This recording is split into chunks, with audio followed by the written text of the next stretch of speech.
नमस्कार, आप capital TV Uttar Pradesh देख रहे हैं। मैं हूं आपके साथ समीक्षा तिवारी। बाराबंकी में शुक्रवार दोपहर 1 बजे सनसनीखेज वारदात ने पूरे इलाके को हिला दिया। माफिया मुख्तार अंसारी के करीबी और हिस्ट्री शीटर शोएब किदवई उर्फ बॉबी की दिन दहाड़े गोली मारकर हत्या कर दी गई। ये घटना उस समय हुई जब वो लखनऊ से कार में बैठकर बाराबंकी लौट रहा था। दोपहर करीब 1:30 बजे रास्ते में अचानक हमलावरों ने उसकी गाड़ी को निशाना बनाकर ताबड़तोड़ फायरिंग शुरू कर दी। गोलियों की आवाज से आसपास के लोग घबरा गए और सड़क पर अफरा तफरी मच गई। बताया जा रहा है कि हमलावरों ने पहले से घात लगाकर हमला किया और बहुत नजदीक से गोलियां चलाईं। कार में बैठे शोएब को संभालने का मौका ही नहीं मिला। पुलिस के मुताबिक उसके शरीर पर कुल 4 गोलियां लगी। एक गोली उसके जबड़े में, दूसरी दाएं हाथ में और तीसरी सीने में और एक गोली पैर पर लगी है। हमले में उसकी कार भी पूरी तरह से गोलियों से छलनी हो गई है। गाड़ी पर कुल 5 गोलियां लगी हैं, जिनमें एक बोनट पर, 3 शीशे में और एक ड्राइवर साइड के गेट पर लगी है। वारदात की खबर मिलते ही पुलिस और स्थानीय लोग मौके पर पहुंच गए, जहां माहौल तनावपूर्ण और डर भरा था। क्या है पूरी खबर, बताते हैं आपको इस स्पेशल स्टोरी में। हिस्ट्री शीटर मुख्तार गैंग और वकील का पेशा। पोस्टमार्टम और फॉरेंसिक रिपोर्ट आने के बाद मामले में कुछ अहम जानकारियां सामने आई। रिपोर्ट के मुताबिक हिस्ट्री शीटर शोएब किदवई पर 9mm और 32 बोर पिस्टल से गोलियां चलाई गई। हमलावर पूरी तैयारी के साथ आए थे और उन्होंने बहुत करीब से फायरिंग की। हालांकि जान लेने के पीछे असली वजह क्या है, ये अब तक साफ नहीं हो पाया है। पुलिस कई एंगल से जांच कर रही है और हर छोटी बड़ी बात को जोड़ने की कोशिश की जा रही है। इस मामले का खुलासा करने के लिए पुलिस ने 7 टीमें बनाई हैं। बाराबंकी के एसओजी टीम ने शुक्रवार रात को लखनऊ से 3 संदिग्ध लोगों को उठाया है और उनसे पूछताछ की है। पुलिस को शक है कि इन लोगों को वारदात के बारे में कुछ अहम जानकारी हो सकती है। वहीं जांच को तेज करने के लिए उत्तर प्रदेश एसटीएफ भी इस केस में अब लग गई है और अलग से छानबीन कर रही है। एसपी ने बताया कि सीसीटीवी फुटेज में कुछ लड़के दिखाई दिए हैं जो पिछले 3 दिन से कचहरी के आसपास घूम रहे थे और शोएब की रेकी कर रहे थे। फुटेज में 3 से 4 लड़के लगातार उसकी गतिविधियों पर नजर रखे दिखाई दिए थे। पुलिस अब इन चेहरों की पहचान कर रही है और उन्हें पकड़ने की कोशिश कर रही है। शनिवार को भारी सुरक्षा के बीच शोएब को सुपुर्दे खाक किया गया। इलाके में तनाव को देखते हुए 100 से ज्यादा पुलिसकर्मियों की तैनाती की गई। शोएब पेशे से वकील भी था, जी हाँ, इसीलिए वारदात के बाद उसके साथी वकीलों में काफी गुस्सा देखने को मिला। जिला अस्पताल में वकीलों ने जोरदार हंगामा किया और बाद में बस अड्डे के सामने सड़क पर जाम लगा दिया। हालात बिगड़ते देख पुलिस अधिकारी मौके पर पहुंचे और वकीलों से बात की। एसपी ने वकीलों के प्रतिनिधि मंडल को अपने कार्यालय बुलाकर समझाने की कोशिश की। वकीलों ने पुलिस को प्रार्थना पत्र देकर 48 घंटे के अंदर अंदर हमलावरों को गिरफ्तारी की मांग की है। मौका देख बदमाशों ने बरसाई गोलियां। शुक्रवार दोपहर शोएब किदवई अपने बलेनो कार से लखनऊ से बाराबंकी की तरफ आ रहा था। रास्ते में सब कुछ सामान्य लग रहा था, लेकिन हमलावर पहले से ही उसकी हर हरकत पर नजर रखे हुए थे। सूत्रों के मुताबिक जैसे ही शोएब लखनऊ से निकला, बदमाशों ने उसकी रेकी शुरू कर दी। वो लगातार उसकी कार के पीछा कर रहे थे और सही मौके का इंतजार कर रहे थे। हाईवे पर शोएब की कार तेज रफ्तार में थी, इसीलिए हमलावर वहां हमला नहीं कर पाए। कुछ दूरी तक पीछा करने के बाद उन्होंने सही समय चुना। जैसे ही शोएब ने अपनी गाड़ी सर्विस लेन पर उतारी और कार की रफ्तार थोड़ी धीमी हुई, हमलावरों को मौका मिल गया। चश्मदीदों के मुताबिक सर्विस लेन में गाड़ियां आने के बाद करीब 100 मीटर आगे बढ़ते ही बाइक सवार 2 बदमाश तेजी से कार के पास पहुंचे। दोनों ने हेलमेट पहन रखा था, जिससे उनकी पहचान करना मुश्किल था। बाइक कार के बगल से निकलकर अचानक सामने आ गई। जब तक शोएब कुछ समझ पाता, एक हमलावर ने ताबड़तोड़ गोलियां चलानी शुरू कर दी। दूसरा हमलावर सीधे ड्राइविंग सीट वाले गेट के पास पहुंच गया और बहुत करीब से गोलियां चला दी। गोलियों की आवाज के आसपास के लोग घबरा गए और सड़क पर अफरा तफरी मच गई। पूरे इलाके में दहशत फैल गई। बताया जा रहा है कि पूरा हमला बहुत ही तेजी से किया गया। हमलावरों ने सब कुछ पहले से ही प्लान कर रखा था और कुछ ही मिनटों में वारदात को अंजाम दे दिया गया।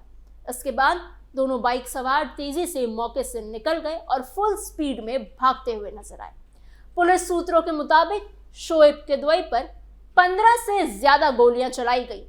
हमलावर पूरी तैयारी के साथ आए थे और उन्होंने बहुत करीब से फायरिंग की। घटना की सूचना मिलते ही पुलिस तुरंत मौके पर पहुंची। पुलिस ने घायल हालात में शोएब को तुरंत अस्पताल पहुंचाया, लेकिन डॉक्टरों ने जांच के बाद उसे मृत घोषित कर दिया। ये खबर फैलते ही इलाके में सनसनी फैल गई और सूचना मिलते ही बड़े अधिकारी भी मौके पर पहुंचे। प्रवीण कुमार, डीएम और एसपी ने घटनास्थल का जायजा लिया और आसपास के लोगों से जानकारी भी ली।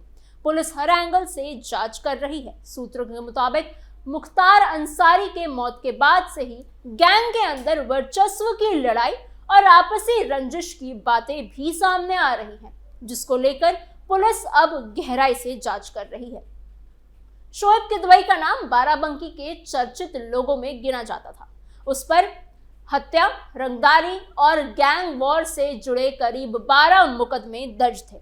लंबे समय से वो अपराध और राजनीति दोनों में ही सक्रिय माना जाता था। उसका घर बाराबंकी के सिविल लाइन इलाके में था, जहां वो अपने परिवार के साथ रहता था। इलाके में उसकी अच्छी पकड़ बताई जाती थी और लोग उसे पहचानते थे।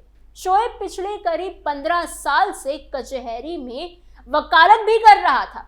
वो रोजाना कचहरी आता जाता था और वकीलों के बीच भी जान पहचान अच्छी थी उसकी।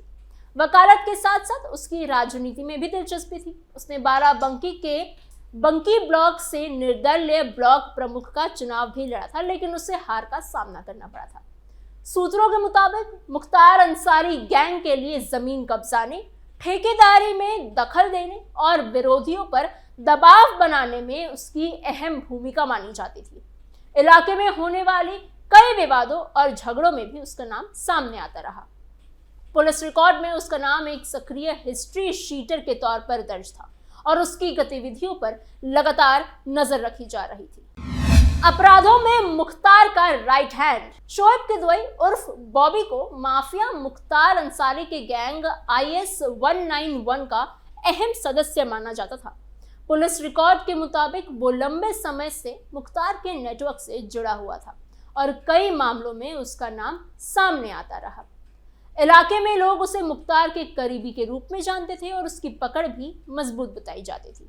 मुख्तार अंसारी की 28 मार्च 2024 को बांदा जेल में हार्ट अटैक से मौत हो गई थी, जिससे पहले वो रोपड़ जेल में बंद था। एक बार पंजाब के मोहाली कोर्ट में पेशी के लिए पुलिस उसे बाराबंकी नंबर की एम्बुलेंस से लेकर गई थी। बाद में ये एम्बुलेंस रूपनगर जिले में रोपड़ जेल से करीब 15 किलोमीटर दूर चंडीगढ़ नागढ़ हाईवे पर एक ढाबे के पास लवारिस हालत में मिली। जांच में सामने आया कि एम्बुलेंस में कई लग्जरी सुविधाएं थी और वो बुलेट प्रूफ भी थी। इस मामले ने काफी सुर्खियां बटोरी थी। बाराबंकी परिवहन विभाग और स्वास्थ्य विभाग ने एम्बुलेंस के कागजों की जांच की। जांच में पता चला कि ट्रांसपोर्ट विभाग में मऊ के श्याम संजीवनी हॉस्पिटल का लेटर और डॉक्टर अलका राय का वोटर कार्ड लगाया गया था, लेकिन रजिस्ट्रेशन के दस्तावेज और दिए गए पत्ते फर्जी पाए गए।